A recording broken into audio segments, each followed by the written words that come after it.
यह एक सस्पेंस और थ्रिलर स्टोरी है।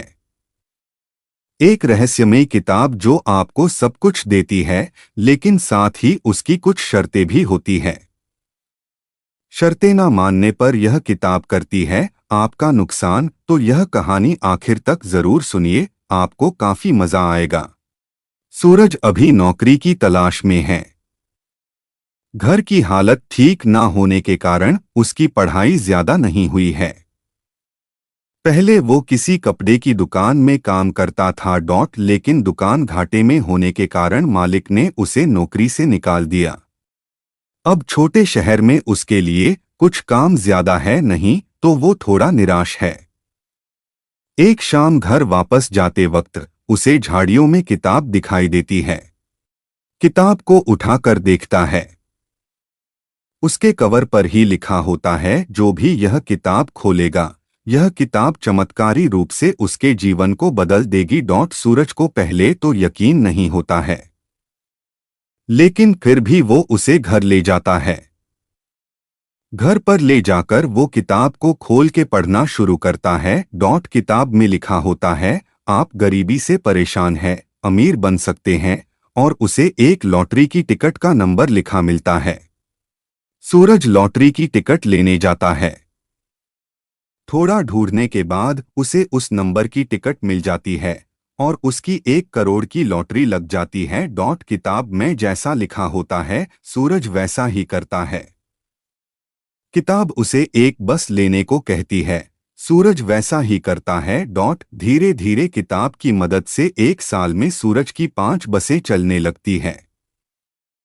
सूरज अब करोड़पति बन चुका है। समय ऐसे ही काम कर रहा था। सूरज की इनकम बहुत ज्यादा हो चुकी थी, वह पैसों के नशे में कुछ ज्यादा ही उड़ने लगा था।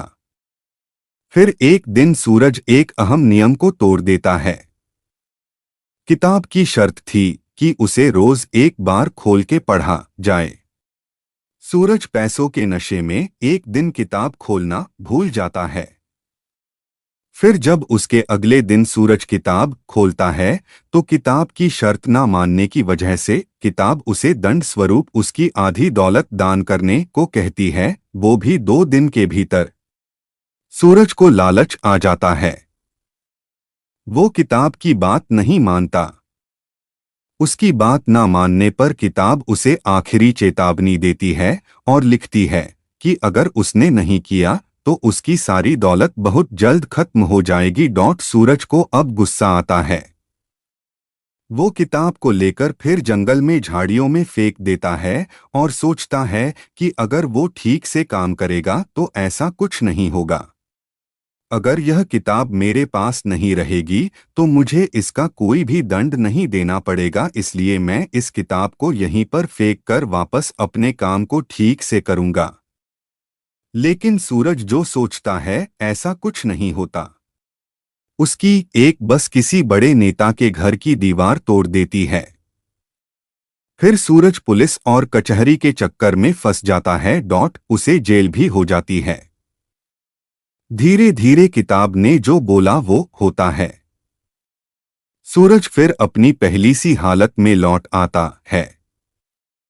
सूरज उस किताब को खोजने फिर जाता है, लेकिन सूरज को वह किताब कहीं भी नहीं मिलती। अब वह अपने सर को पकड़कर बहुत रोता है और बोलता है कि जीवन में हमेशा अपने कार्य को नित्य और नियम से करना चाहिए। आज मैंने मेरे पास जो कुछ था वह सब कुछ खो दिया, लेकिन उसे वो नहीं मिलती। शायद अब वो और किसी का भविष्य बदल रही होंगी। तो दोस्तों, अगर आपको यह कहानी पसंद आई हो तो कमेंट कर जरूर बताएं और सब्सक्राइब करना ना भूलें।